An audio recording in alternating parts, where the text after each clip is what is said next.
The topic I was asked to address today was, what exactly is the cultural definition of love according to these Orthodox Jews? What do they think? So what I'm going to do with you is, I'm going to carry you, there's two ways to really know what cultures believe about any particular concept. One is by examining their literature, and the other is by interviewing people and finding out about their oral tradition. So what I'm going to try to do is I'm going to try to carry you through a brief tour of the literature and the oral tradition regarding this concept of love within Jewish Orthodoxy, at least 2,000-year-old tradition. And I think that you'll find it provocative at the very least. Yeah. We'll start with a story. The Talmud describes a scene that took place here in Israel about 2,000 years ago, very close to Caesarea on the coast. When the scene opens, so the Romans have just banned the study of Torah. And there's a great Talmudic sage there, Rabbi Akiva, and he goes out into a public square and he starts to gather the masses. Come, come, who wants to learn Torah? And a large group gathers. Now, many of the people who were there were probably coming just to see what was going to happen to this poor fellow, because everyone knew how the Romans would respond. And some people may have come to learn Torah. It's possible. As he's about to begin the lecture, there's a secular Jew who sees what this lunatic rabbi is doing and cries out to him, "Rebbe, our teacher, don't you know what the Romans are going to do to you?" And Rabbi Akiva looks at him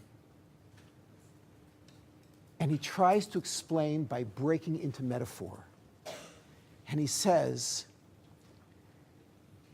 it's like a fox that is walking along the riverbank, and the fox sees fish darting back and forth in the river, and the fox cries out to the fish and says, "Wouldn't you like to come up here with me? And we could live together like your ancestors lived with my ancestors." So the fish, who are safe in the water, look back at the fox and they say, "Are you the animal they call the cleverest of all animals? You're not clever, you're a fool. If here in the water we're afraid of you, how much more so we should be terrified if we would go up there on the bank with you." At that point, the Romans show up. They see Akiva, they push through the crowd, they go over to him, they grab him, they bind him, they drag him off, they throw him into a prison in Caesarea. And outside the prison, he hears this sound of them constructing this giant torture platform. The sun sets. Rabbi Akiva's students, thousands of them, heard that he was captured, and they've come to say goodbye. The jailer comes, opens the door, takes Akiva. They drag him out. They put him up onto this giant torture platform. It is now night outside. And they're about to begin this procedure. They take these giant potato peelers, and they start ripping the skin off of his body. And he's hemorrhaging from every part of his body. And at that moment, with total calm, he closes his eyes. And the students recognize what's about to happen. He is about to do the nighttime repetition of the Shema, the declaration that God is one. Hear, O Israel, the Lord is God, the God is one. He's about to do it. It's a religious obligation upon every Jew, morning and evening, to do such a thing. He's going to fulfill his obligation before he dies. And one of the students cries out to him and says, "Rebbe, our teacher, what are you doing? And what's bothering them is there is a Jewish law that says that if someone is in a state of extreme distraction, they are not expected to recite the Shema. They do not have to recite the oneness of God's name at any point. What is extreme distraction? So the example that's given in the Talmud is, a person on their wedding night does not have to say Shema. They're thinking about other things. Okay. If that's the case with a wedding night, how much more so when they're combing the skin off of your body with iron combs? So the student says, Rebbe, Ad Khan, what are you doing? Rebbe Kiva opens his eyes and he says, my whole life, I've been waiting to fulfill the verse that says, you should love the Lord your God with all your heart and with all your soul. Which means even if they take your soul. My whole life I've been waiting to fulfill that verse, and now I'm not going to fulfill it? And Rabbi Akiva closes his eyes and he begins to sing. Shema Yisrael, Shem Elokeinu, Shem Ech. And before he can conclude and say the words, God is one, as he's saying the word one, but he never finishes the word, his soul leaves his body.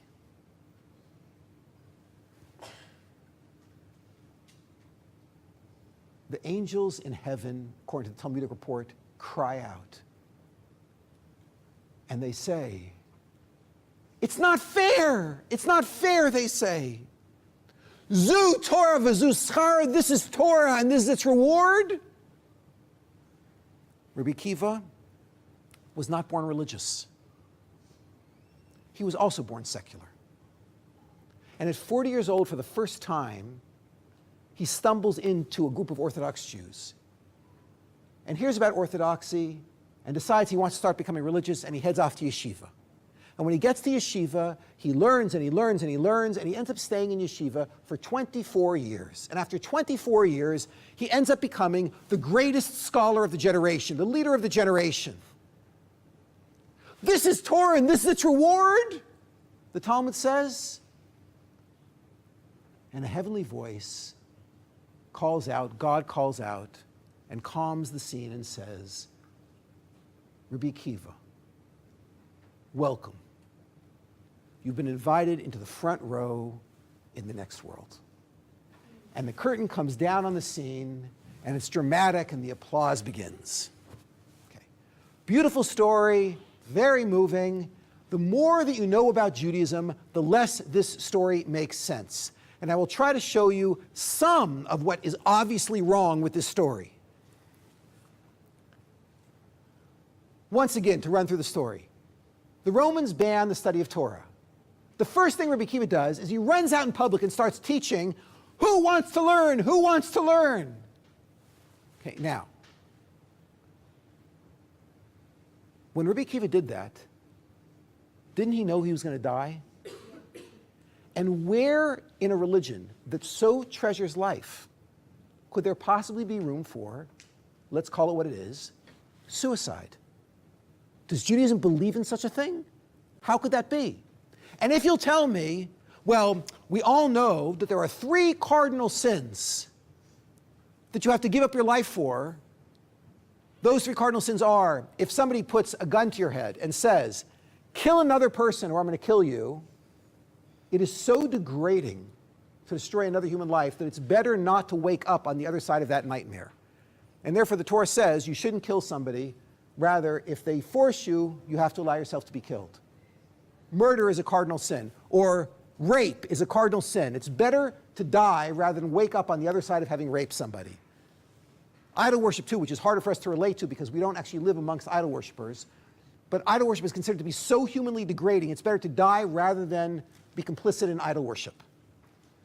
So it's better to die rather than kill somebody, rape somebody, or involve yourself in idol worship. But this was none of those 3. So then why was Rabbi Akiva running out to public and giving up his life? It's not one of the three cardinal sins.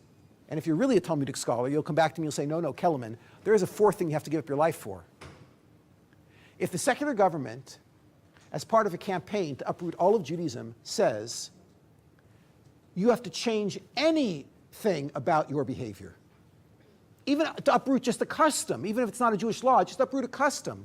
If Jews wear black shoes, and which is not true, but if Jews wear black shoes and they come and say wear pink shoes, since it's part of a larger campaign to secularize the entire Jewish community, you have to die rather than put on the pink shoes. There is such a Jewish law. So since here you could argue the secular government said no Jews are allowed to learn Torah, Akiva had to give up his life for that because it was part of a campaign to secularize all of Jewry. But if you want to make such an argument, I will argue back and say, fine, if the secular government says you're not allowed to learn Torah, then you can't cooperate with that. But who says you got to go out in public and start screaming, who wants to learn Torah? Teach it in your local synagogue. Take people back to your house. Why did he have to run out to public and make a spectacle of himself, knowing the Romans were going to show up on the scene? It certainly looks like suicide. And where in a religion that so cherishes life could we possibly find some justification for suicide? It makes no sense. We're going to attempt to answer that question within about 20 minutes. And the answer will surprise you. Let's take, in order to understand the Jewish concept of love, let's take the concept of love that I absorbed in the culture that I grew up in. I grew up in Los Angeles, I went to UCLA, I attended Harvard. That is a culture all by itself. American, Western, university culture. So I speak the language of my culture, and I know what the words mean very well. So I could say a proper sentence in English: I love hot dogs. I love baseball. I love my wife. None of those are improper usages of the word. And in all three cases, the word means the exact same thing. It means it's good for me, it's pleasant for me. It's something that I like. When I say I love something, it means I like it a lot. It makes me really happy. It brings me a lot of pleasure. Now watch this. If you have someone from my background walking down the street and you pull them aside and you say, hey, do you love her? He has to ask himself some personal questions. Do I love her? Well, how happy does she make me? Well, how much do I enjoy being with her? Well, does she make me feel good? It's all about I, me. Okay, now, let's flip into another culture. What is the Hebrew translation of the word L-O-V-E? Most of you will say it is ahava. Ahava. Aleph, hey, bet, hey. Ahava.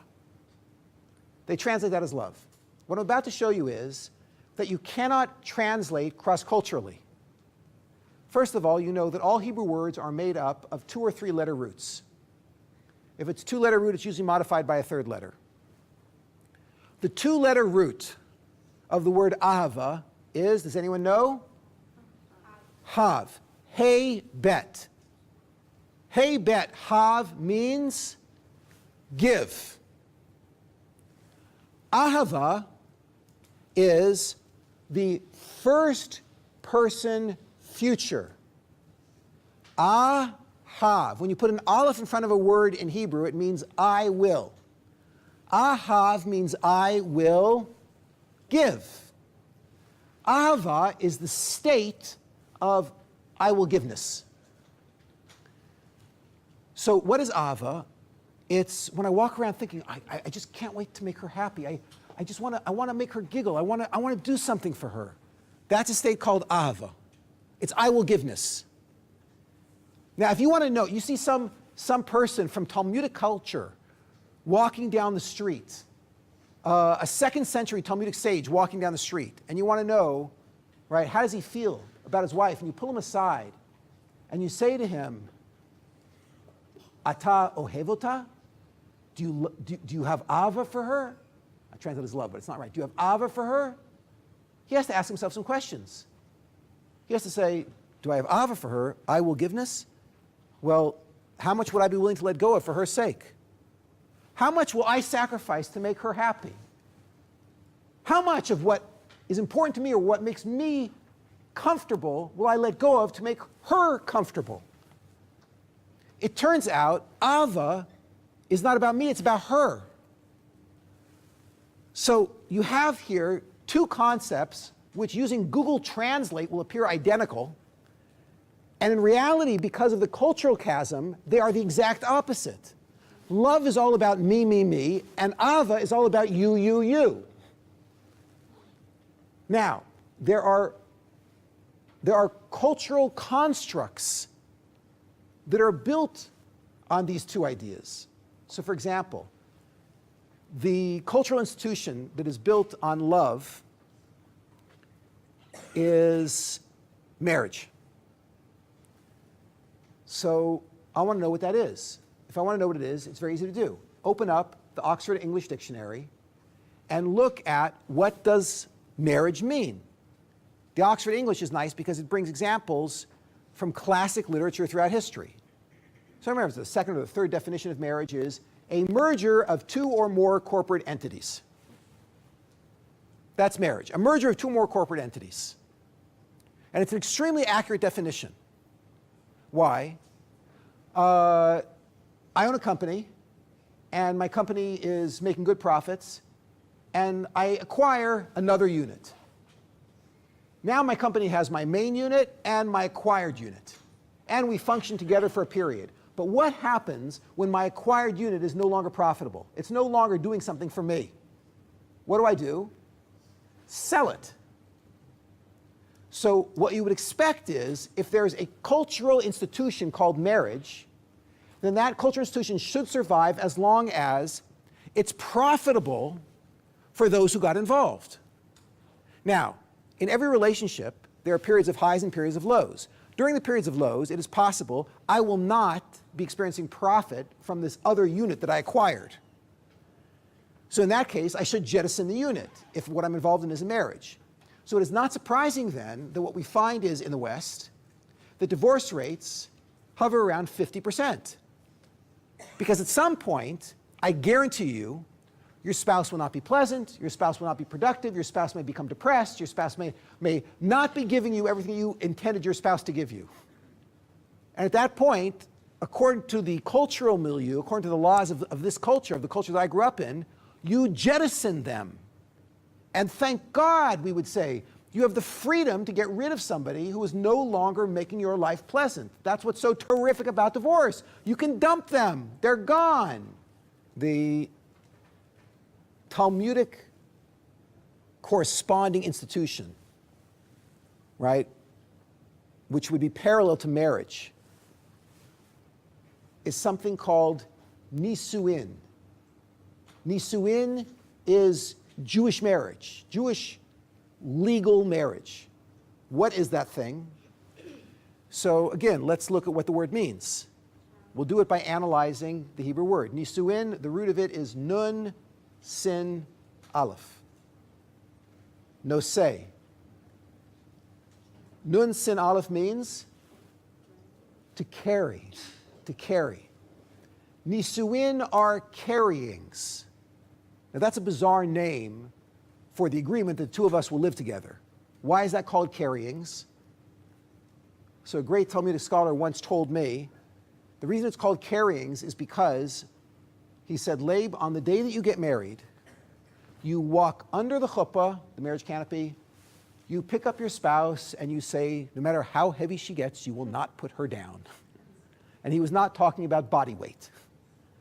What he was saying was that marriage is all about carrying the shortcomings of your beloved.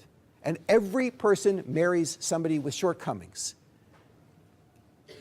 Marriage is a 50-50 deal. I'll put in my 50%, you put in your 50%. I'll take out the trash if you bring home the money. I'll take care of the kids as long as you take care of the bills. I'll make the dinner, you make the breakfast. But man, if I'm making the breakfast and the dinner and I'm taking care of the kids and I'm bringing home the money and you're doing nothing, so it's over. And when I come over to Nisuin, it's not a 50-50 deal. Nisuin is a 100-100 deal. The deal is that I promise I will be here for you forever. I will carry you. Now, there is a concept of Jewish divorce, but it is in the most extreme, extraordinary circumstances. We're talking about cases of abuse. Otherwise, the deal was, I'll carry you. I'll take care of you. You're having a rough time or a rough year or a rough 10 years, I'll carry you. That's why we got together. When do I get married? I get married when that person will improve the quality of my life. When do I become involved in Nisuin? When I have so practiced giving that my giving muscle became bigger and I wanted to give more. And then it became bigger and I wanted to give more. And at some point, I wasn't happy giving to people in short-term relationships. I decided, you know what? I want to carry somebody forever. I want someone to be my project, so to speak, forever. I want to love somebody. I want to give to them forever.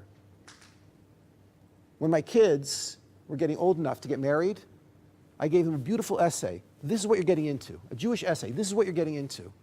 When you are so full of love that you want to take care of somebody forever, that's when you step forward to the next step. And it made my kids think twice. And then at some point, each of them said, okay, I'm ready for that. And they stepped forward. And in their relationship, they have this idea, I'm here to make your dreams come true. That's how each of them approaches the relationship. That is classic Talmudic marriage, Nisuin.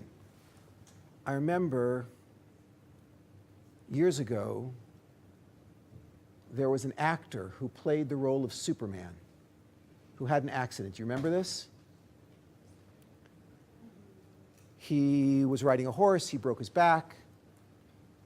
When he woke up from the surgery, he did not know that he had become a quadriplegic. His wife also did not know. The only one who knew was the attending physician, the surgeon, who was standing to his left. His wife was standing to his right. And the surgeon looked at him and said, listen, I have some bad news for you. And he explained, this is where the spinal cord is snapped and you're never going to move below the neck again. And the actor who played the role of Superman looked to his right and he saw his wife standing there. And he said to her, it's okay. And she looked at him and she said, what's okay? What's okay? And he said, it's okay if you divorce me. And she looked at him and she said, why would I divorce you? And he said, because I'm not Superman anymore. And she looked at him and she said, I didn't marry you because you're Superman. And this couple lived out one of the most famous romances in Hollywood history. And she took care of him, and he took care of her emotionally. Until eventually he passed away, and shortly after that, she passed away. That's called Nisuin. I'll carry you. I didn't marry you because you're Superman. I married you because I want to take care of you and love you. It's a very different approach than the Western approach.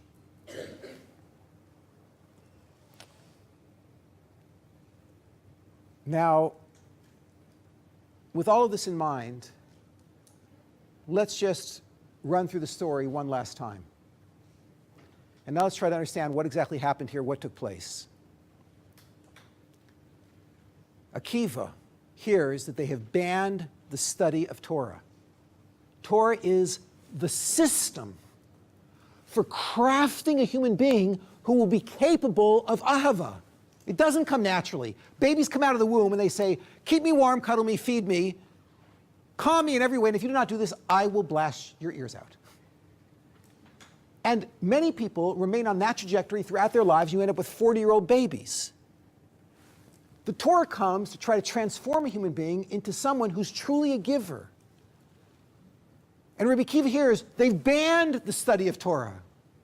He runs out in public and he says, whoever wants, come learn Torah.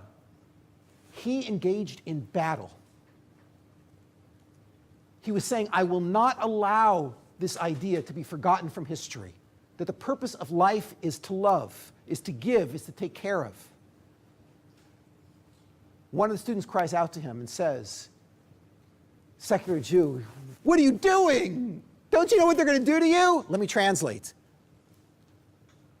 Isn't life about a comfortable retirement, 2 cars in the garage, and a really nice villa in France, or at least in St. Moritz? Isn't that what life is about? And Rabbi Akiva looks at him and says, how can I possibly explain to you from the culture that I'm standing in the middle of why I would do such a thing? If all of life is about deriving maximum pleasure and comfort, avoiding pain, how can I explain what I'm doing to you? And so he launches into metaphor, and he says it's like the fox is walking along the riverbank. This is the Romans. And they say to the Jews, the fish swimming in the water. Water is always a metaphor for Torah in the Talmud. Wouldn't you like to come up here and live with me like I live with you? Wouldn't you like to join my culture? The culture of capitalism, of competition, of the survival of the fittest, of anyone can become rich as long as they can get past everybody else. Wouldn't you, if you're the prettiest girl, then you got the best date. If you're the richest guy, you have the most power and the most influence. Wouldn't you like to come up here and live with me? And the fish look back at the fox and they say, you're the cleverest of all animals? You're not clever, you're a fool. You value that? You think that makes for a better life, a happier life? If here in the water, here we are all training to love, to give, to take care of others. If here we are terrified that we would slip into selfishness, then how much more so if we would come up there with you and give up this guide to love called Torah? The Romans come, they grab him, they bind him, they drag him off, they put him into a cell, they build this giant torture platform, they put him out there. As Rabbi Akiva's standing in front of all of his students, making war on selfishness, he decides to close his eyes and fulfill the commandment to proclaim that God is one. When Orthodox Jews say God is one, they don't mean he's not two. They mean God is unity. There are no moving parts. It's all one. The whole point is oneness, connection, relationship, closeness. That's divinity when you're in a state of unification. And he closes his eyes. He's about to begin, and one of the students cries out, Rebbe, Ad Khan, what are you doing? Don't you know that you are excused from doing this? You're in distress. And Rabbi Akiva opens up his eyes and explains to his students, my whole life.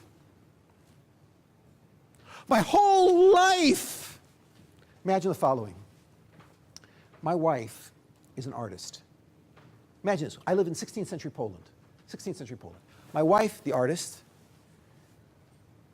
is in the back room, and there's a terrible hurricane happening out there. Hurricane is, blizzard, it's snow every place. And I'm sitting here with my cousin at the kitchen table, and I go over to the window and I wipe some of the frost off the window. Oh my God. Oh my God. My cousin says, what's up? There's a man out there. I go for the front door. He says, what are you doing? You're going to die. You can't go out in the middle of a blizzard. I said, I'm not going to let him die. I open up the door. It's snow 5 feet tall. I get a stool. I climb out, right? I'm going out in the blizzard. It's complete whiteout. I'm looking for the guy, and I see some fellow walking through the snow with his hands above his head. My wife, the artist, my wife loves to paint flowers. Her favorite flower to paint are roses. But my wife has never seen a rose because I live in 16th century Poland. I see this guy with his hands above his head in the middle of the whiteout. I say to him, what are you doing out here? Guy calls back to me, I'm a flower salesman from Italy. I walk up to him, what do you got? He says, I got a dozen long stems here, you want them? He said, how much are they? He says, $50 a stem. It's going to cost you. I walked from Italy. So I said, just a minute, let me see what I've got. I start pulling out the bills. Meanwhile, my cousin runs up. He says, what are you doing? I said, this guy's selling roses. I want to buy the dozen roses. He says, how much does he want for them? I said, $50. He said, ripping you off. I look at my cousin like he's crazy. He's ripping me off. And I say to my cousin, my whole life I've been waiting to buy her the roses. It only cost me $50 a rose. I'm of course going to buy it for her. And I lay out the bills and buy her the flowers. Kiva said,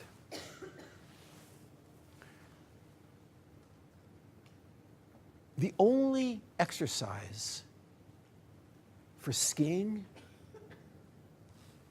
is skiing. If you run stairs, you'll get stronger quads, but when you hit the slopes, you're not going to have exactly the muscle groups you need to ski, and you're going to hurt the next day. The only exercise for skiing is skiing. The only exercise for surfing is surfing.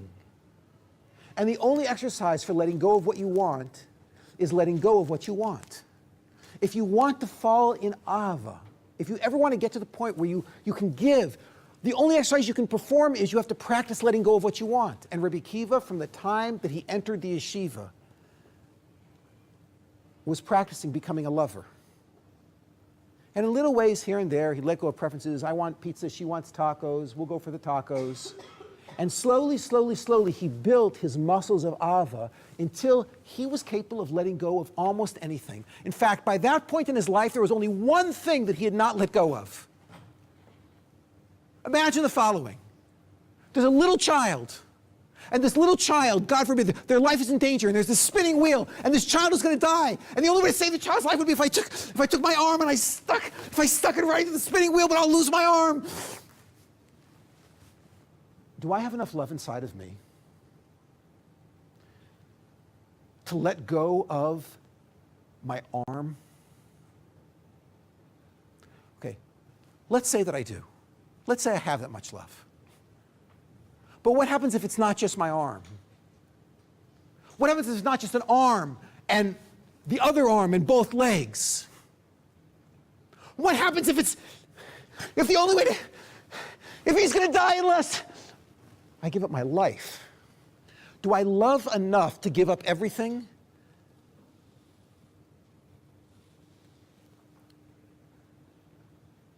Imagine the following. My wife is sitting at the table. She's in the kitchen. She's rubbing her temples. I say, sweetie, what's wrong? She said, oh, man, my head is killing me.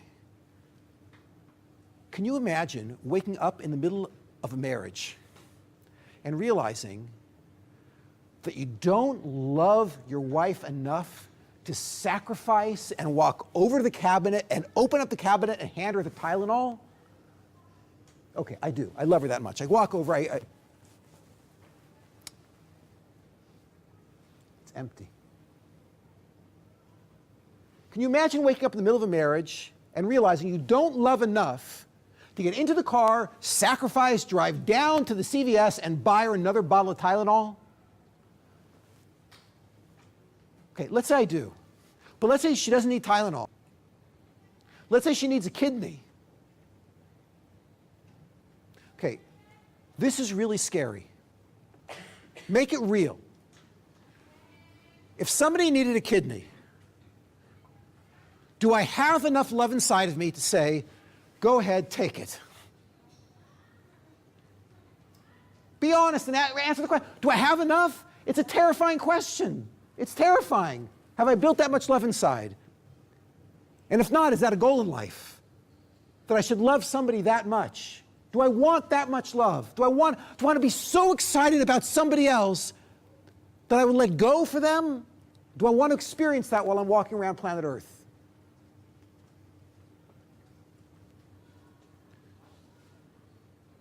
The student said, Rebbe, Ad Khan? You're going to say Shema? You don't have to do that. You have an excuse. Legally, you're not required to say the Shema if you're extremely distracted. You're very distracted now, Rebbe. They're peeling the skin off your body. And Rebbe Kiva looked at him and said, my whole life, I've been waiting to give everything. To serve God with all my heart and with all my soul, to let go of everything. To fight the battle, to keep love alive in the world, to spread the word that the whole point is to give. And now I'm not going to do it. And he closes his eyes and he starts to sing. Shema Yisrael, listen Jews. Hashem Elokeinu. We worship God.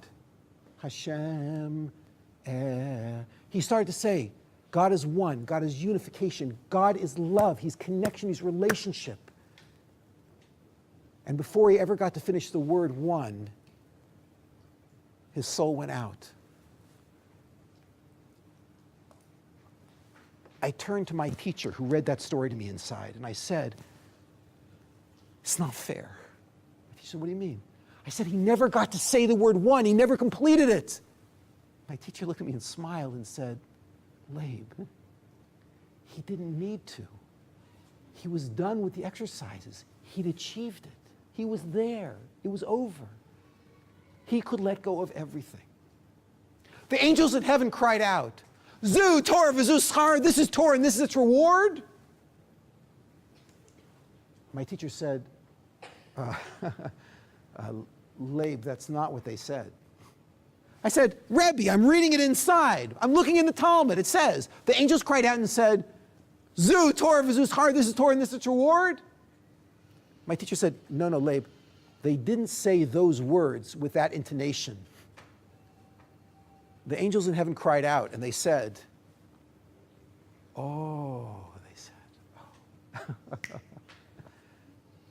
Zu Torah v'zu schara. This is Torah, a system for falling in love. And this is its reward, they said. Oh, this is its reward. If all you want to do is love another person, God will bring that opportunity into your life. He will bring someone for you to take care of forever. You want to give more? Guaranteed, he will give you children. Guaranteed. Anyone who wants children gets them, biological or adopted. There are so many people walking around planet Earth who need someone to adopt them. Everybody needs a hug, some words of encouragement, a smile. Anyone who wants to take care of others will get children. You want to love more than that? You can take care of a community. You want to love more than that? You can take care of multiple communities. You want to take care of more than that? You become a world leader and take care of people all over the planet. Zu Torah v'zu schara. This is Torah and this is its reward. However many people you want to take quality care over, you will be given the privilege. And the curtain comes down on the scene as God cries out, Rabbi Akiva, welcome, you have been introduced into the front row in the next world. You've achieved the purpose of human life, which is to become the lover, the one who's capable of Ava, the one who can give. And that is the greatest ecstasy that any human being can ever achieve. I'm a UCLA Harvard-educated scholar who spent 12 years in yeshivas. And I stand between these two cultures, which what I think is a unique perspective, capable of translating from one culture to another and showing you where the contrast is.